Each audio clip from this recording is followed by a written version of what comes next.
Bonjour aux lecteurs de notre chaîne YouTube et aux membres du forum de rcmag.com. Alors toujours en collaboration avec Modelist34 et l'association RCMag, parce qu'on a 3 Funtech STX depuis peu. On va continuer à vous présenter cette voiture. Alors dans les 4 premiers numéros, on a tout présenté, on a tout dépouillé.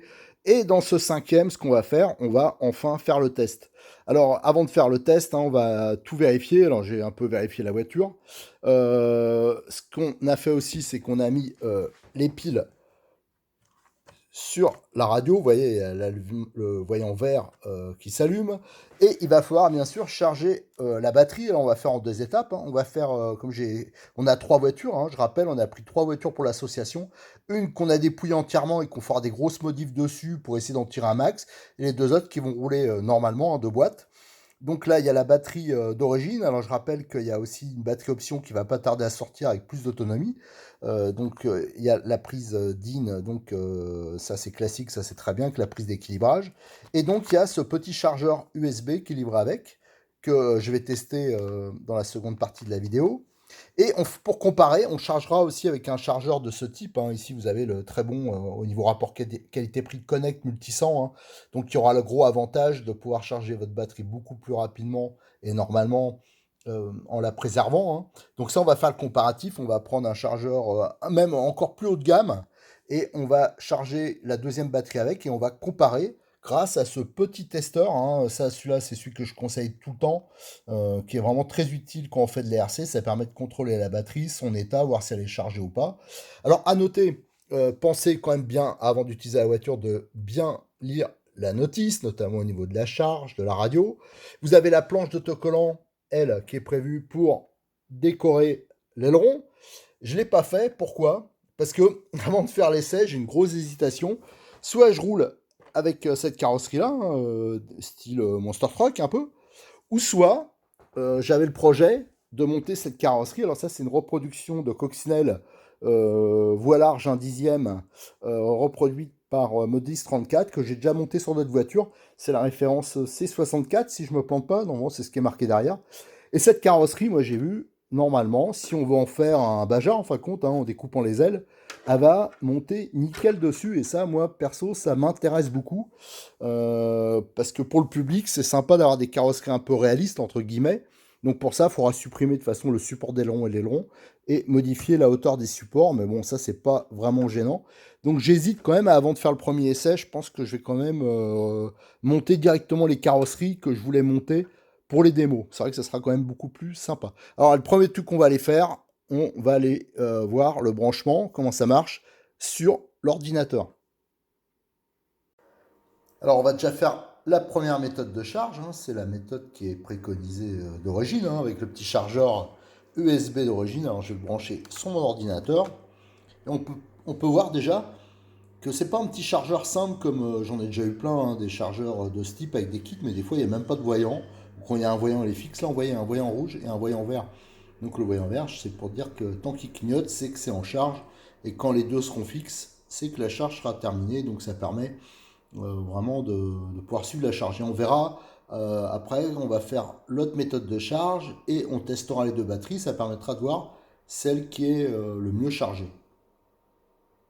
Alors, on vient de voir la charge avec le chargeur USB. Donc là, c'est parti. On testera à la fin, on fera le comparatif. Et là, je vais faire la charge. Alors, comme j'ai pas de multisan, celui que je conseille toujours, il manque les câbles. En fin de compte, j'en avais ramené une partie à Cyril. Et donc, comme je voulais tester avec tout ce qu'il y a de boîte, là, je vais utiliser mon ancien chargeur Orion, donc qui est programmable. Donc là, j'ai branché, bien sûr, avec un câble adapté, un DIN, et sur la prise d'équilibrage. Il faut bien sûr penser à mettre bien la prise d'équilibrage. On va régler, là il est sur NIMH. Voilà. Hop. Là c'est bon. Il y a 2 éléments. Capacité 1700, ça c'est bon. Et niveau charge, allez, on va mettre 1 ampère. Voilà, c'est pas, je pense pas que c'est abusé. Hop. Et normalement là tout est bon. Allez, on lance la charge. Contrôle de la batterie. Alors vous voyez, vous avez l'équilibrage, le graphisme, enfin il y a tout. Et quand on charge même les deux batteries à la fois, vous avez des deux côtés. Voilà, juste avant, par exemple, je viens de charger des batteries pour le Mini MT de chez Charisma. Comme je m'amuse beaucoup avec ça, voilà. Voilà. Donc c'est les bons chargeurs. Quand vous, si vous êtes débutant en RC, n'hésitez pas. Si vous faites un premier investissement, le Multisan notamment, je vous ai parlé, ça vaut une cinquantaine d'euros. C'est vraiment des chargeurs où vous chargerez beaucoup plus rapidement vos batteries. Normalement, elles vont être mieux chargées. Alors ça, on va le comparer, hein. Vous voyez, là, c'est parti. Et quand ça sera arrêté, c'est une coupure automatique. On va faire la comparaison des deux. Et ce que je vais essayer de faire là, ouais, je pense que je vais faire ça. Je vais aller chercher le reste, les câbles chez Cyril, maintenant qu'on a le droit de faire 20 km. Et je vais comparer. Je vais faire une charge aussi avec le Multisan. Voilà, comme ça, on pourra comparer les trois batteries, vu que j'en ai trois voitures. Et aussi, alors à savoir quand même qu'il y a un paramètre qu'il faut prendre en compte, hein, c'est que les batteries, normalement, il y a un temps de rodage, hein. Mais ça va permettre de faire un premier comparatif. Alors je suis retourné voir mon chargeur d'origine USB, hein, et là on voit que la charge est terminée. Alors je l'ai laissé à peu près une trentaine de minutes, mais à mon avis il faut beaucoup plus longtemps, hein. Mais la batterie était déjà en partie chargée, là en voyant les deux voyants sont fixes. Donc c'est bon. Ce que je vais juste faire là, c'est que je ne me rappelais plus, je vais retourner pour voir si quand je débranche la prise, il y a quelque chose d'indiqué derrière, hein, pour l'intensité de charge. Alors j'ai débranché et apparemment, si je lis bien, ce serait du 1 ampère. Ce serait quand même relativement rapide. Donc ça mettrait, allez, quand la batterie est complètement déchargée. Alors attention avec ce type de batterie, de pas descendre trop bas, hein. Je pense que peut-être comme les LiPo. Il faudra 1 heure et demie avec ce type de chargeur. Avec des chargeurs rapides comme ceux que je vous présente en même temps, là, un peu plus modernes, ça sera bien sûr beaucoup, beaucoup plus court, hein, de l'ordre de 15 minutes, 20 minutes, enfin ça dépend euh, l'intensité de charge. Alors là, j'ai été chercher les câbles, hein, donc je suis avec le Multisan qui est livré avec le câble qui va bien avec la prise DIN, avec notre câble avec la prise Tamiya. Alors à savoir maintenant, les nouveaux chargeurs, c'est avec des prises XT60, hein, qui se mettent dedans. Donc avant, c'était plutôt des prises banane. Donc quand on veut, comme moi, avoir des chargeurs multifonctions avec plein de prises, notamment pour la réception des thermiques, enfin voilà, il y a ce genre de câbles, hein, qui valent pas très cher et qui sont avec la prise XT60 qui se met dedans. Alors ça, c'est Cyril qui vend ça. Donc ça, je les prends en même temps. Et donc, j'ai fait le branchement. Il faut mettre sur la prise d'équilibrage. On branche ici. Et là, on navigue dans les menus. Alors, on voit pas très bien, on va dire. Ça s'affiche que voilà. Et ici, ça permet donc le stop, la type de batterie, la sélection. Ici, c'est pour naviguer dans le menu. Ici, c'est pour donc entrer et le démarrage de la charge. Donc là, on est dans le test de résistance, ça pour l'instant ça ne nous intéresse pas. On peut vraiment faire beaucoup beaucoup de choses avec ce type de chargeur. Donc là on est sur les LiPo, les Life, voilà, hop, on est pendant sur les bons. Donc là je vais valider. Il y a charge et décharge, hein, vous voyez, la balance pour l'équilibrage, pour le stockage, la décharge. Voilà, on peut faire énormément de choses. Pour l'instant, nous ce qu'on va faire, c'est la charge. Donc hop, on va laisser un ampère, hein, on va voir. Là, on est sur 2S, mais bon, on pourrait mettre enfin deux éléments, mais on pourrait sélectionner ce qu'on veut. Je valide. J'appuie un peu plus longtemps, ça lance la charge. Ça va me demander sûrement de confirmer. Et voilà, c'est parti. Vous voyez, vous avez le temps qui s'affiche, le voltage, l'ampérage de charge, et ici, ce que ça va prendre, hein. Donc on va contrôler tout ça. De toute façon, je vais le laisser aller au bout et on fera maintenant, on pourra faire le comparatif entre les trois modes de charge. À savoir que quand même, comme les batteries elles partaient pas, il aurait fallu, je pense, je le referai quand on aura fait trois quatre charges, trois quatre utilisations en le vidant, en rechargeant, et ça sera peut-être encore plus parlant. Alors là, je suis quand même curieux de voir le résultat. Alors, la batterie que je charge avec le chargeur Orion, ça vient de se terminer. Alors on peut voir que ici, il y a l'équilibrage. On va voir si c'est bien équilibré. Hop. Voilà, donc parfait. Ça, c'est nickel. Donc celle-là, on va pouvoir mesurer. On va pouvoir faire le comparatif. Apparemment, elle est complètement chargée. Et pareil sur le Multisan. C'est chargé. Alors nickel, là aussi, on vérifiera l'équilibrage, on pourra faire vraiment le comparatif, hein, voir lequel qui a été le plus performant, mais ça restera quand même entre parenthèses, hein, à prendre avec des pincettes, parce que c'est quelque chose qu'il faudrait faire, qui serait intéressant de faire au bout d'un certain nombre d'utilisations des batteries. Alors là, j'ai fait la charge des 3 batteries. Alors je pense que pour la tension maximum, ça va être à prendre avec des pincettes, parce que c'est des batteries qui n'ont pas été rodées, qui n'ont pas été utilisées. Il y en a certaines qui étaient chargées à 35% d'origine, hein, et d'autres à 60 et quelques pourcents. Donc ça peut changer pas mal de paramètres. Mais moi, ce qui va plus m'intéresser, c'est l'équilibrage. Alors, je vais prendre mon petit testeur de batterie, hein, et on va commencer. La première, hein, celle-là j'ai repéré, c'est la batterie qui a été utilisée avec le chargeur d'origine. Alors, hop, on branche. Alors, bien sûr, c'est dans l'autre sens. Voilà, comme ça. Là, c'est sur l'hypo. On va mettre Lyon. C'est 99%. 8,4. Alors, ça a chargé assez haut. Et on va regarder les cellules. Hein. 4,19 et 4,23. C'est quand même au niveau. Il y a quand même un petit déséquilibre. Hein. Voilà. De 0,4, ce qui est pas rien. Après, la deuxième, c'est avec la batterie, mon chargeur perso, hein, l'Orion, la haut de gamme. Allez, go. Pareil, là, avec le petit bouton. Ça, c'est vraiment le genre de boîtier. Ça vaut même pas 15 euros, je crois. Ça, en RC, c'est vraiment très utile. Hein, ça évite de faire des bêtises. Hop. Et là, pareil, on a 99%, mais on voit la tension, je crois qu'elle était un peu plus haute tout à l'heure. Et là, par cellule, voilà, c'est l'équilibrage là, il est vraiment très très très bon. Voilà, c'est ça qui fait la différence avec des bons chargeurs. Déjà, c'est la rapidité de charge et aussi l'équilibre est bon. Donc c'est important pour la durée de vie des batteries. Alors même si ça a dû charger un peu moins fort, mais au moins ça préserve la batterie. Et le dernier, c'est la batterie. Alors celle qui était le plus haut déjà en tension, hein, quand j'ai pris. Et lui, hop, on va voir. C'est avec le Connect.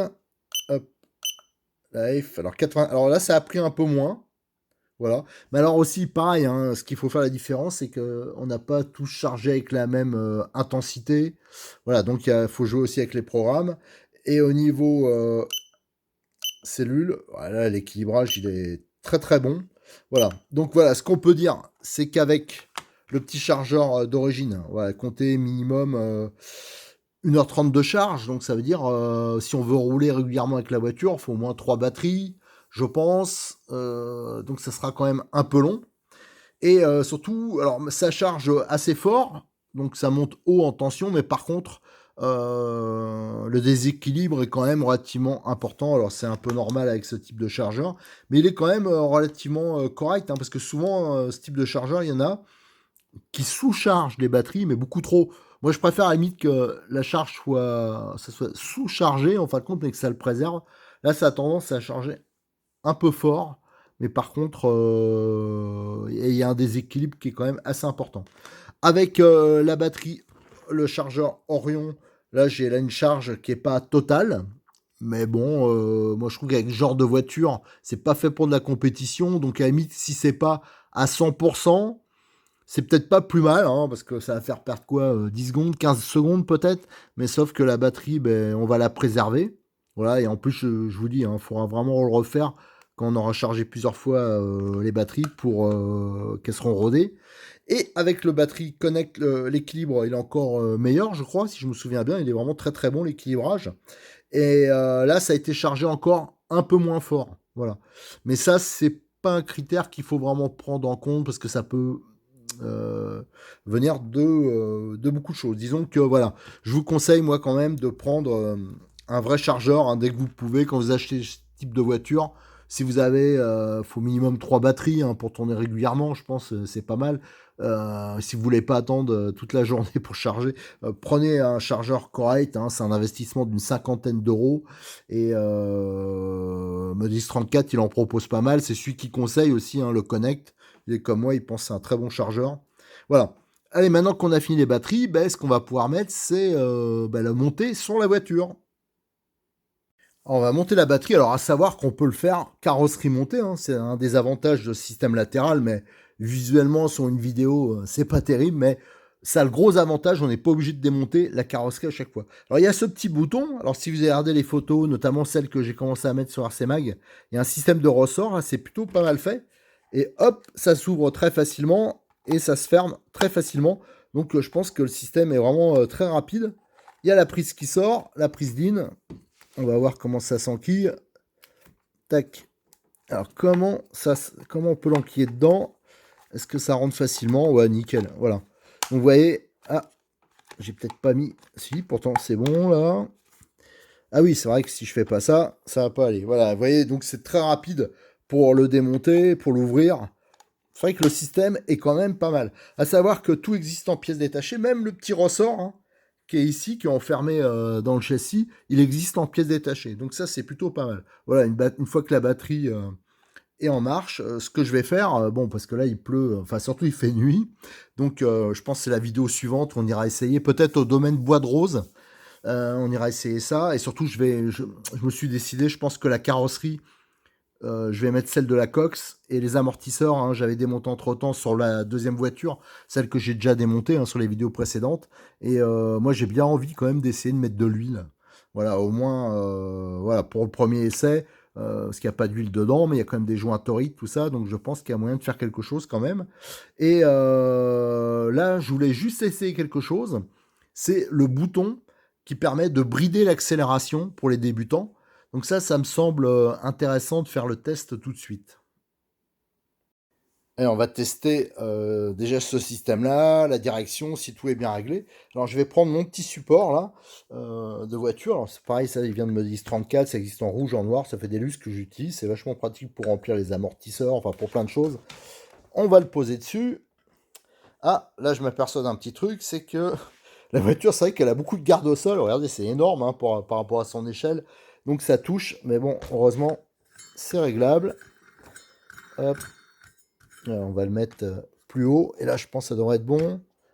Voilà, nickel. Bon, il aurait fallu le bloquer, mais là, avec une main, ça va pas être pratique. Donc là, vous avez le petit interrupteur sur le côté, mais surtout, n'allumez jamais la voiture. Il faut toujours allumer en premier l'émetteur, hein, bien sûr, pour ne pas en perdre le contrôle.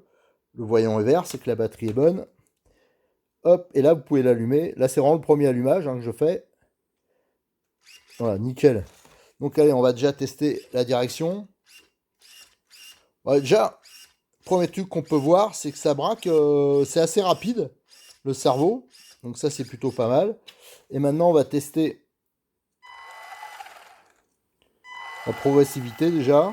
Bah, c'est bien, ça tourne. Si on accélère peu, ça tourne peu. Donc ça, c'est progressif. Voilà. Alors ce qu'on va faire maintenant, on va appuyer sur le petit bouton. Ah, j'arrive pas à faire les deux à la fois. Voilà, ce bouton-là, qui permet donc Speed Mode. Alors là, j'arrive pas à déterminer lequel qui est moins. Voilà, c'est clairement plus rapide, là, voilà. Là, c'est en version maxi. Là, on voit qu'il y a un gros moteur, hein, ça tourne quand même assez vite. Et on voit aussi que c'est une voiture qui est entièrement sur roulement, parce que il n'y a pas de bruit, ouais, et ça cabre à l'accélération. Hein. C'est pour ça qu'ils ont mis une petite roulette de queue. Il paraît que c'est utile. Donc voilà, quand on est débutant, hop. Ah, ben d'ailleurs, ça s'allume en rouge. Quand le petit voyant il passe au rouge, quand on appuie. Et voilà, là c'est moins rapide. Voilà. Je refais le test. On voit ça passe en rouge. Là c'est plus rapide. Voilà. Donc ça c'est nickel. Après on va voir s'il y a du frein. Non, c'est plutôt... Ouais, ça passe en marche arrière. Je suis pas sûr qu'il y ait un véritable frein. C'est sûr que ça bloque. Ça va freiner fort parce que ça passe en marche arrière. Et on va voir si la marche arrière elle est progressive. Ouais, ça va. Et elle est un peu moins rapide que la marche avant. Donc voilà, nickel, on a fait les vérifications. Et j'en profite pour voir un truc. Alors ce que je vais faire, Moi, je préfère, au début, je voulais le faire rouler tout de suite, comme ça, mais je préfère faire mes petites bidouilles avant, parce que ça, c'est vraiment les voitures qu'on va prêter au public, hein, donc, je vais regarder si les amortisseurs, je peux mettre de l'huile, ou au moins de la graisse, voilà, pour que ça fasse quand même un semblant d'amortissement. Alors, ils sont vraiment constitués comme des amortisseurs à huile, avec les joints, tout ça, donc ça devrait marcher. Je vais enlever le support d'aileron, d'ailleurs, qui est hyper balèze, hein, l'aileron, et je vais adapter ma carrosserie coccinelle. Alors ça va, les supports, ils sont réglables en hauteur, et moi j'ai l'impression que ça va aller nickel. Donc ça sera, voilà, autant que je me fasse plaisir, enfin, c'est pas que je me fais spécialement plaisir, mais je pense que pour le public, c'est quand même vachement plus sympa d'avoir des carrosseries réalistes. Et après, je regarderai de toute façon tout ce qu'on peut monter d'autres comme carrosserie. Allez, je vous donne rendez-vous à une prochaine vidéo où là, on va vraiment rouler. Comme maintenant, le confinement, on va pas terminer, mais il s'est un peu assoupli depuis ce matin là. Donc, je vais essayer d'aller au domaine Bois de Rose, qui est dans la limite des 20 bornes, dès que la météo, je pense demain ou après-demain, et on ira faire rouler le bolide. Allez, je vous remercie, à bientôt.